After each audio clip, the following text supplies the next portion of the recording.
Bahkan pernah ada buku yang kalau ngedit tuh nangis saya. Oh iya Mbak? Iya sampai gitu. Karena naskahnya kan tentang apa ya pengalaman mereka pribadi ya Mbak ya. Nah, itu kadang kan stuck. Ketika itu saya tentukan dulu nih tema besarnya apa ya. Cerpen waktu itu ya. Tema besarnya A misalkan. Terus cari inspirasi, misalkan denger lagu gitu ya. Kemudian lihat baca buku lain ataupun melihat apa misalkan lihat video apa gitu misalkan gitu. Terus ini sih sukanya selain ketemu teman-teman baru, kalau nulis itu kan semacam ini. Kita duduk nih, kaki kita itu di tempat, tapi tulisan kita tuh kemana-mana. Nah iya kan benar. Iya.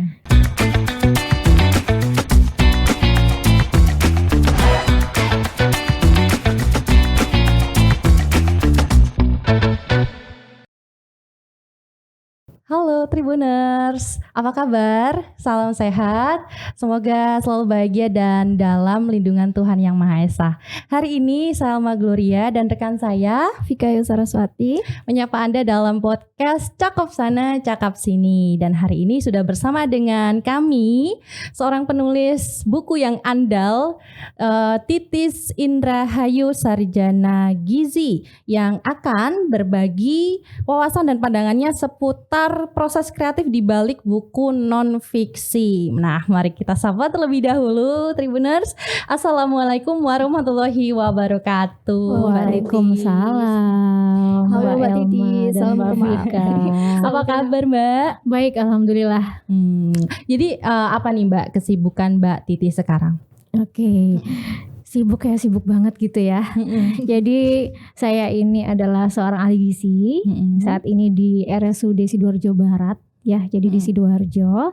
Kemudian juga mengajar Zumba. Jadi sesekali karena juga Zumba instructor ya.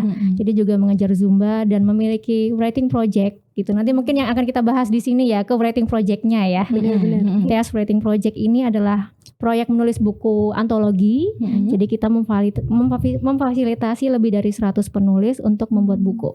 Wow, luar biasa sekali keren. ya. Waduh, bicara soal buku nih Mbak, sebagian besar masyarakat Indonesia itu kalau sebelum membeli buku itu biasanya mereka melihat judulnya, mereka juga mengecek siapa pengarangnya ya kan. Bahkan kalau kita benar-benar nih mengidolakan pengarangnya, kita pasti bakal terus-terusan mengoleksi karya-karyanya ya kan ya Mbak ya. Nah, bahkan kita tanpa menyadari buku yang kita beli itu adalah buku non-fiksi. Nah gini Mbak, kita juga penasaran sebenarnya apa sih Mbak ciri-ciri dari buku non-fiksi dan jenisnya itu seperti apa? Oke, jadi kalau buku non-fiksi itu adalah buku yang berdasarkan kejadian nyata ya. Beda dengan fiksi. Kalau fiksi itu masih ada hayalan, masih ada imajinasi dari si penulis ya. Angan-angan. Yes. Jadi kadang juga menggunakan bahasa-bahasa kiasan semacam itu. Kalau non-fiksi sendiri itu benar-benar nyata, juga bisa dengan riset, bisa dengan penelitian semacam itu. Nah, jenis-jenis buku non-fiksi itu apa aja sih Mbak? Jadi kalau buku non-fiksi itu bisa seperti memoir ya, atau kenangan-kenangan atau biografi. Lalu buku ajar itu termasuk dalam jenis buku non-fiksi. Ya, atau buku motivasi itu juga ya, buku motivasi. Kalau mungkin buku fiksi, nah bedanya jadi semacam cerpen, puisi, novel gitu ya. Kalau mungkin yang suka baca novel ya, itulah jenis dari buku fiksi. Nah, buku non-fiksi seperti yang tadi Mbak bilang adalah buku yang berisi informasi-informasi ya Mbak ya. Dan informasi itu harus fakta dan benar adanya. Bahkan penulis itu punya tanggung jawab untuk kebenaran dari informasi peristiwa yang disampaikan dalam buku itu. Nah, bisa nggak Mbak berbagi mungkin tentang bagaimana sih Mbak cara membuat buku non-fiksi itu? Oke, jadi untuk membuat buku non-fiksi itu kan kita tahu sendiri kalau memang harus dengan yang nyata ya, Gak boleh berdasarkan imajinasi. Gak boleh berdasarkan imajinasi. Jadi kita harus punya idenya dulu gini. Kalau misalkan saya beberapa itu ada buku non fiksi tapi yang motivasi ya, mungkin semacam buku ahli gizi nih ya. Jadi itu adalah buku-buku kejadian nyata dari teman-teman yang memang itu ahli gizi, karena kebetulan saya basicnya gizi ya. Itu bagaimana mereka berbagi ilmunya atau melayani masyarakat gitu. Jadi benar-benar nyata gitu. Jadi harus Ya, nyata ya, Mbak, harus ya? nyata, dilengkapi dengan hal-hal yang fakta gitu. Jadi ada beberapa teman-teman yang menulis juga tentang pasien, misalkan dietnya pasien, itu kan nyata ya. Gitu, jenis-jenis diet pasien itu tertuang di situ. Tapi kadang-kadang sebagian dari kita ya ada juga yang bingung gimana yang memulai untuk menulis buku non fiksi. Bisa nggak Mbak? Mungkin dibagikan ke Tribuners semua gitu. Mungkin lebih jelasnya lebih ke ini ya, secara umum mungkin ya. Bagaimana sih menulis gitu ya, gitu. Jadi yang pertama harus yakin dulu nih ya, gitu. Iya, karena pasti bisa kok gitu. Jadi segala sesuatu itu kalau kita punya keinginan kuat, itu kan kita bisa belajar. Bahkan teman-teman yang difasilitasi di Test Writing Project itu banyak yang memang bukan penulis. Oh iya, gitu ya Mbak ya? Iya, banyak memang bukan penulis dan mungkin dosen misalkan, ada juga dosen. Tapi untuk menulis apa ya, hal-hal yang mereka punya, pengalaman yang mereka punya untuk dituangkan ke tulisan itu bingung kan, kadang ada yang begitu ya. Betul. Nah, itu mereka kebanyakan tuh pertama kali menulis gitu. Jadi harus yakin dulu, kemudian mempelajari idenya mereka apa ya, bikin semacam poin-poinnya begitu.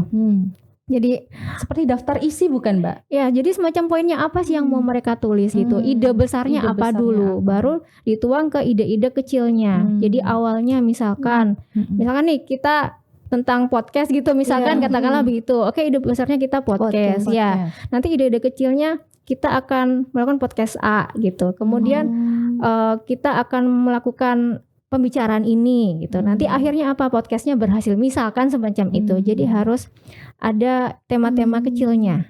Setelah itu mempelajari tentang bagaimana menulis. Nah, tekniknya. Kita kan perlu tadi perlu belajar KBBI juga kan ya, gitu. Jadi enggak langsung nulis aja gitu loh, biar tahu apa kata baku dan kata tidak baku, kemudian pedoman umum bahasa Indonesia PUEBI-nya, bagaimana kalimat langsung dan tidak langsung gitu.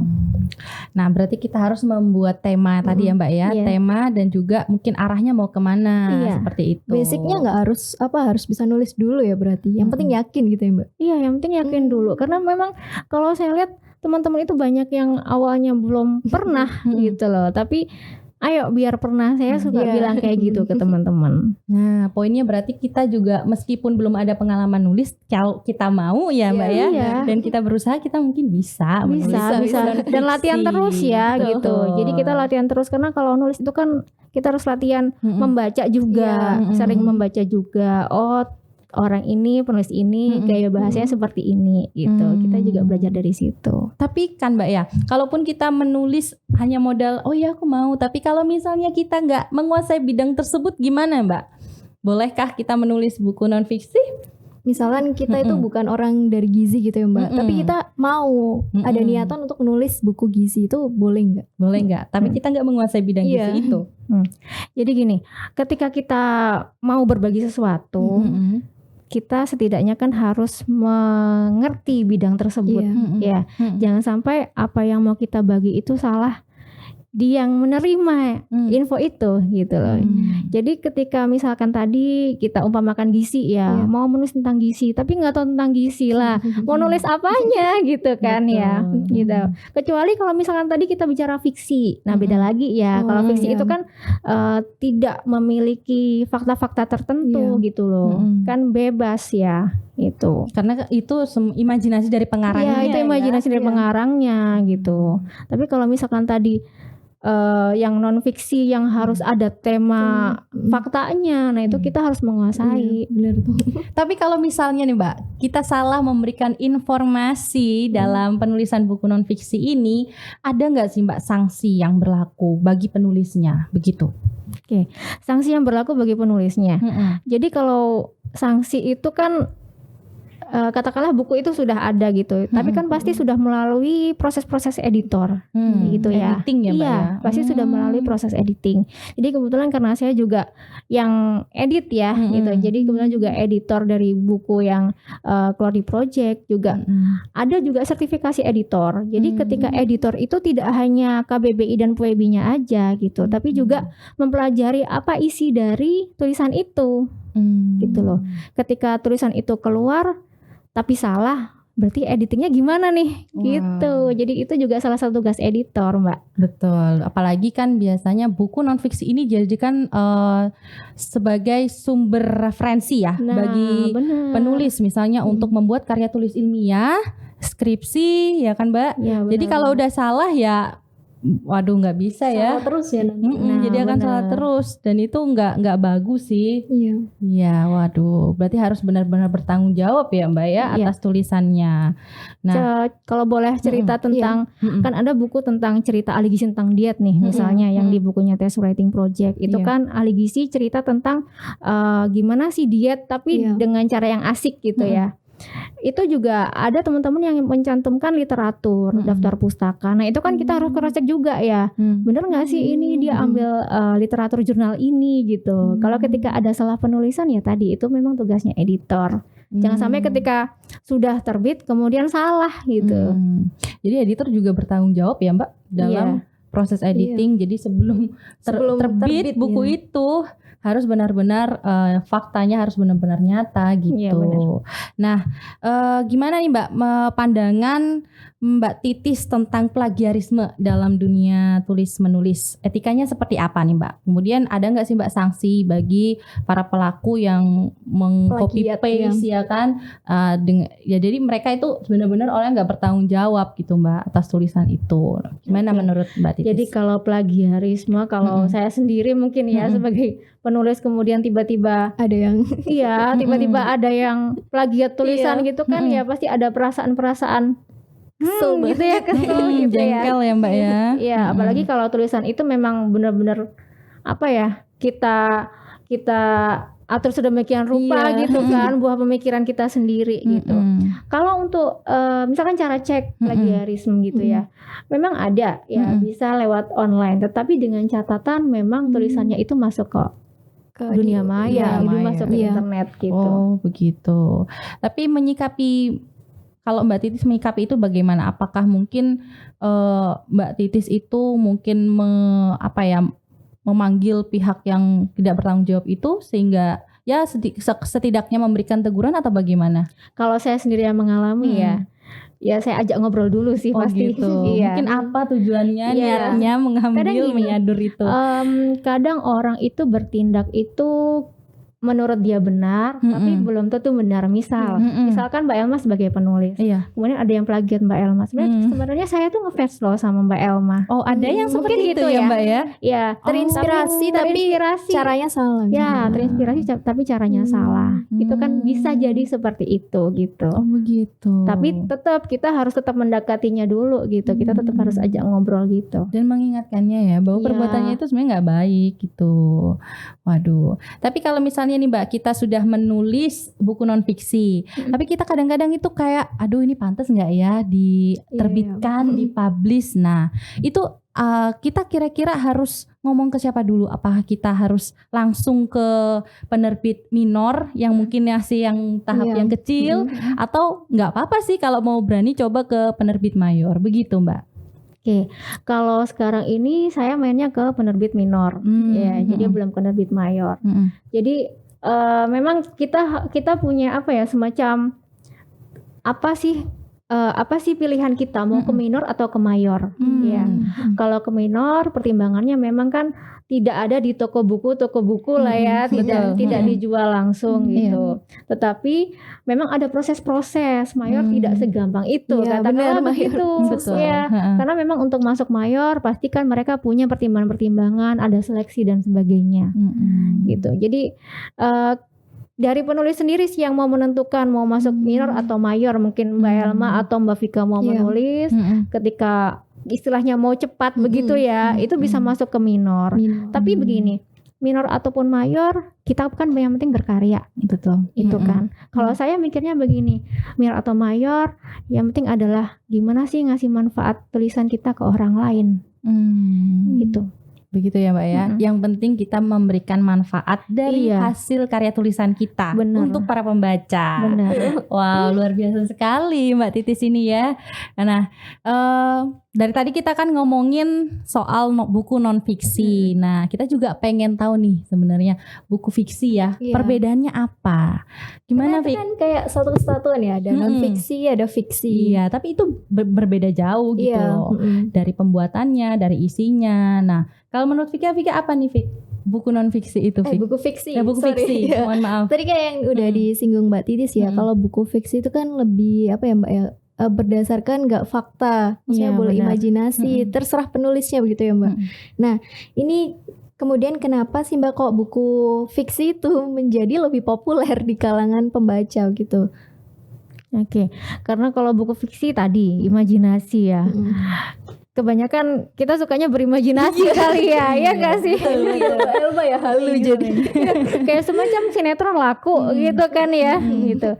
Karena lebih ringan. Iya betul. Ya, kalau buku fiksi itu lebih ringan. Kalau fiksi tadi kan ada novel, ada cerpen gitu ya. Atau semacam puisi-puisi yang ringan itu juga laku juga ya. Ada juga kan buku antologi puisi gitu kan juga. Ya itu tadi sih lebih ringan, lebih mudah dipahami gitu ya. Enggak berat ininya bacanya. Iya. Tapi terus ada apa? Mbak Ella boleh? Enggak apa-apa. Kalau yang buku fiksi ini ada nggak sih Mbak tiba-tiba yang dijadikan non fiksi gitu? Atau non fiksi yang ke fiksi gitu ada nggak? Oke, kalau buku fiksi ya, jadi fiksi based on true story mungkin ya. Biasanya ada gitu. Ya, jadi fiksi based on true story itu ada sih beberapa teman-teman ketika saya buka project, boleh fiksi tapi based on true story gitu. Jadi ada buku kedua, boleh kasih lihat boleh, ya? Boleh. Jadi ada, kalau ini tadi kan buku yang tadi ahli gizi ya. Jadi pertama kali ini buku aku ahli gizi. Ya ini yang ahli gizi nih yang nulis gitu. Jadi pengalaman teman-teman ahli gizi. Nah, kalau tadi yang fiksi based on true story itu ada Strong and Happy Woman. Strong and Happy Woman ini fiksi ya. Tapi dia based on true story. Kenapa based on true story dan kenapa fiksi? Karena ceritanya itu pengalaman yang buruk. Jadi kalau pengalaman yang buruk ini kan kalau akhirnya tertuang non fiksi ketahuan semua dong. Iya macam itu ya. Ya, jadi based on true story, kemudian namanya itu bisa disamarkan. Jadi memang ceritanya itu tentang wanita-wanita sih kebanyakan.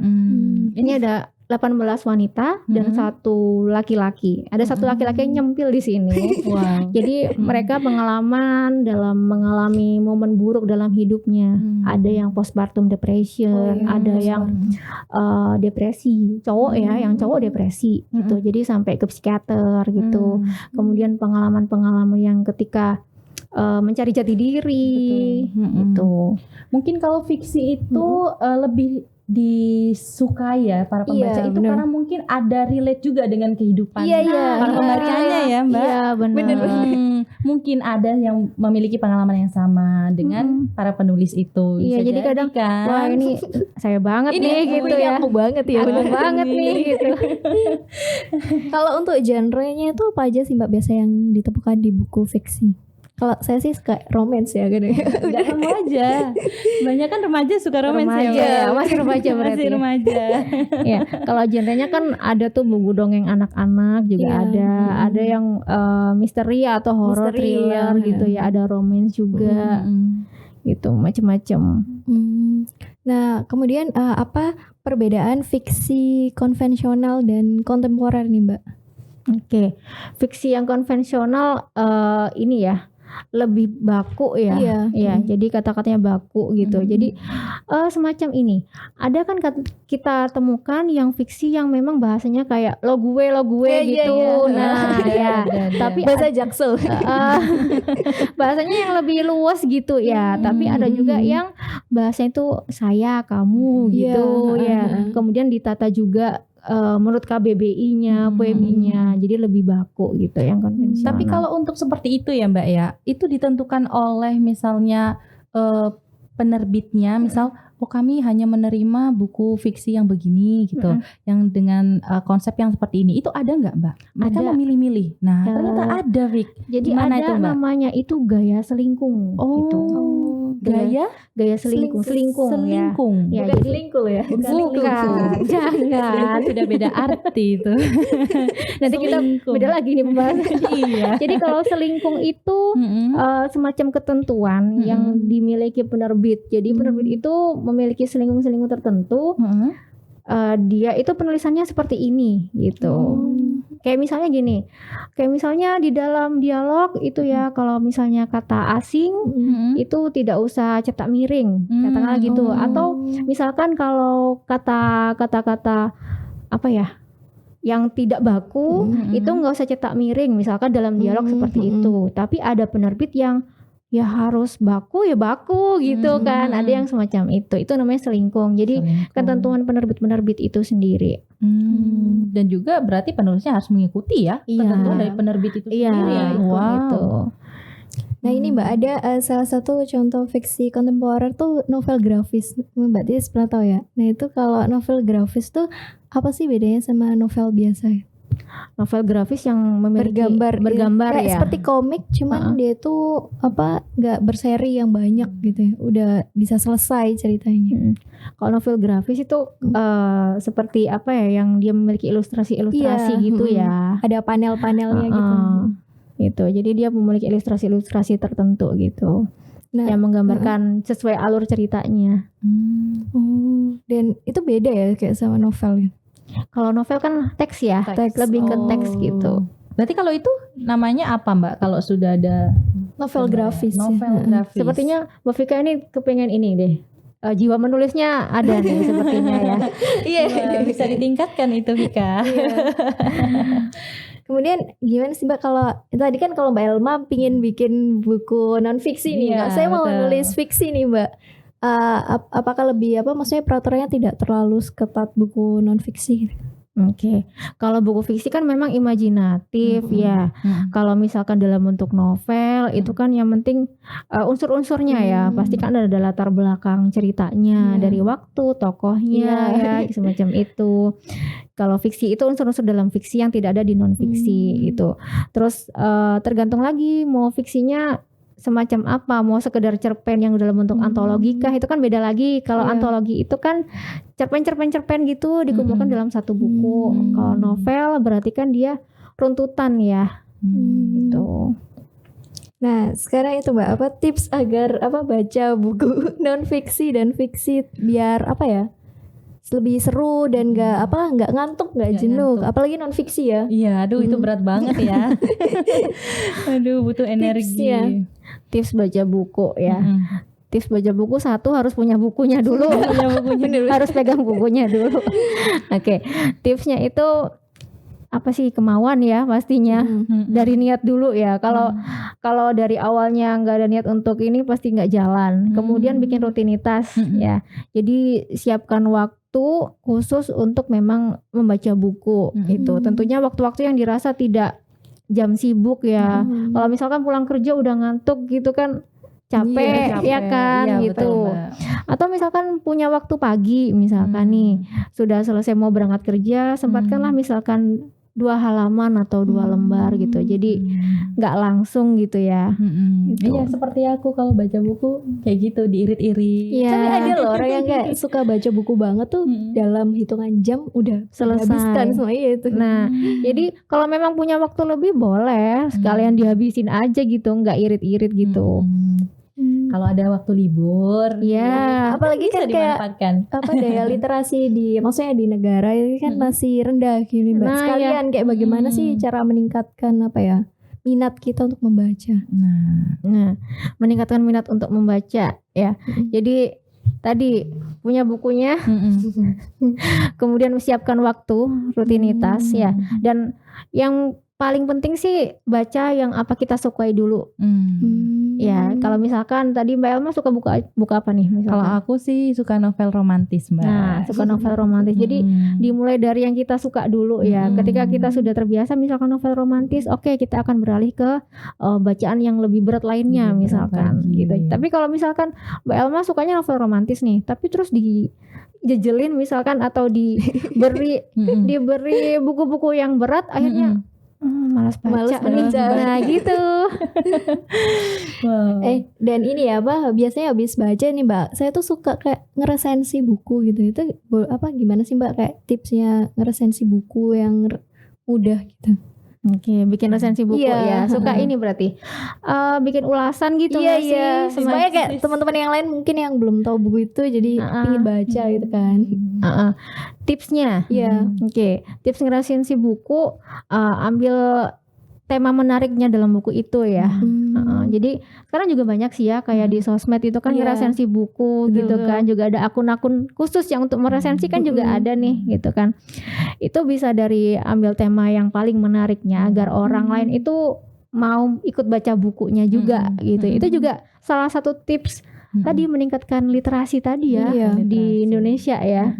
Gitu. Untuk bentuknya tuh boleh apa aja? Maksudnya nanti bisa ditulis di medsos atau di podcastin gitu misalkan ya Mbak ya resensi. Bisa sekarang banyak sih ya, banyak cara gitu. Itu juga salah satu upaya kita juga ya untuk meningkatkan literasi. Jadi bisa lewat podcast itu saya juga pernah tahu ada podcast yang untuk resensi membaca buku. Kalau saya sendiri juga bikin bedah buku biasanya. Bedah buku. Jadi kalau writing project ini kan memang nggak cuma ngumpulin penulis, mereka nulis, kemudian proses order, kirim, nggak hanya itu. Jadi kita juga bikin bedah buku yang mungkin biasanya mereka nggak pernah talk show di IG jadi pernah talk show di IG gitu. Jadi itu juga salah satu bentuk mengulas buku juga kan ya, apa yang mereka tulis. Tuh.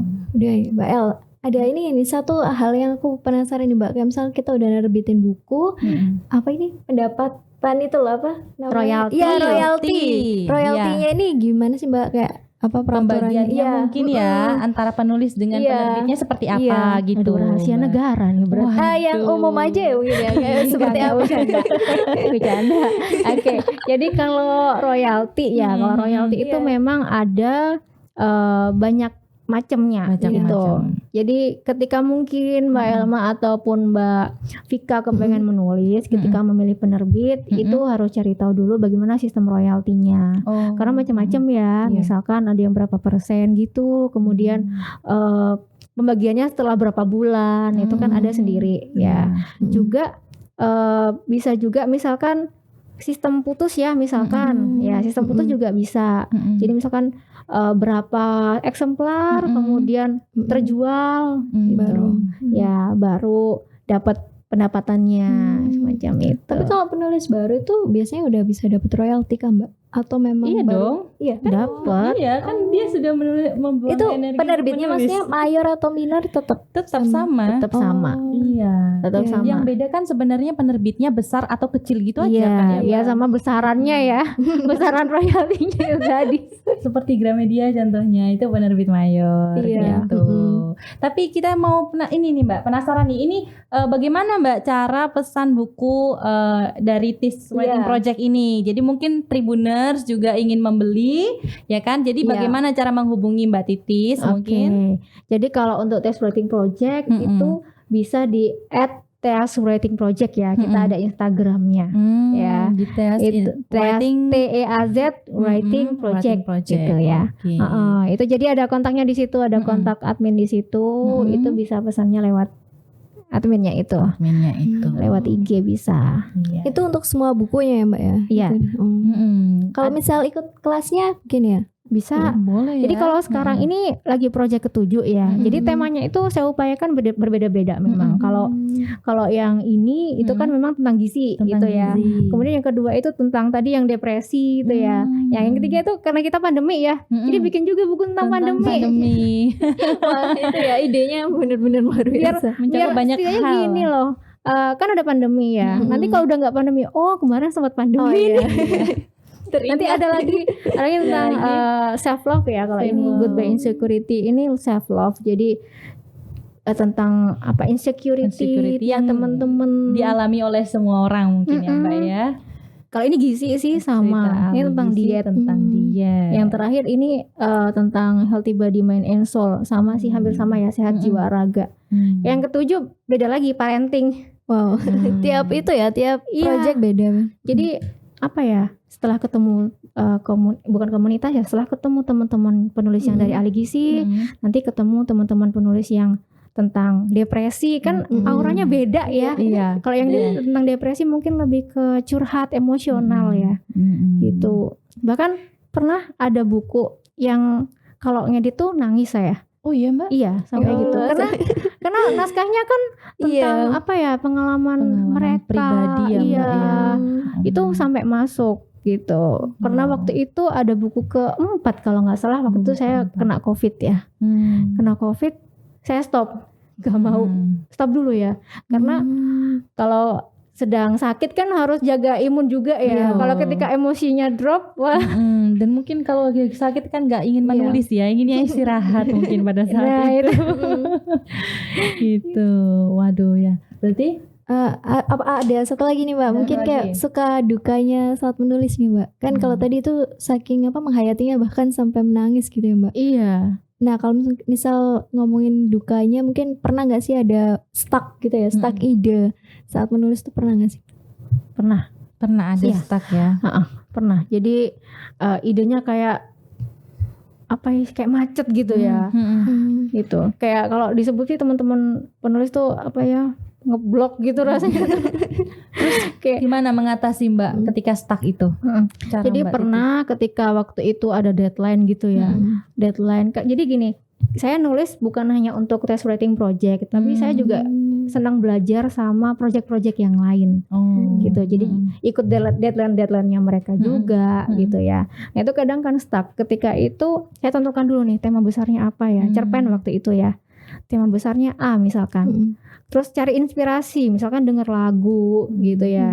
Kemudian lihat baca buku lain ataupun melihat apa, misalkan lihat video apa gitu misalkan gitu. Ya kan, oh mau temanya self love nih gitu kan. Cari lagu tentang self love gitu ya. Akhirnya jadinya kebawa. Nah, dari situ akan muncul ide-idenya. Berarti kalau misal lelah ya beristirahat dulu gitu ya Mbak ya, nggak harus selalu ada ide terus gitu ya. Ambil jeda. Iya, ambil jeda. Karena kan kreativitas itu nggak selalu ada ya. Iya benar, memang gitu. Nggak selalu on terus gitu loh. Ada saatnya kita kan ambil jeda ya. Kalau sukanya apa Mbak yang dari Yunus? Kalau sukanya ketemu teman-teman baru. Ya, penulisnya ini kan nggak hanya di Jawa Timur aja, jadi juga ada yang dari Jawa Barat, Jakarta, Sulawesi, Sumatera, bahkan ada yang di luar negeri, ada yang di London sama Spanyol, tapi memang orang Indonesia. Jadi waktu itu kalau ketika bedah buku ya menyesuaikan jamnya mereka ya. Kita bedah bukunya sore ketika mereka baru bangun tidur, gitu. Jadi biar pas gitu waktunya. Begitu juga kalau bikin webinar juga, karena memang kadang kita bikin webinar. Terus ini sih sukanya, selain ketemu teman-teman baru, kalau nulis itu kan semacam ini.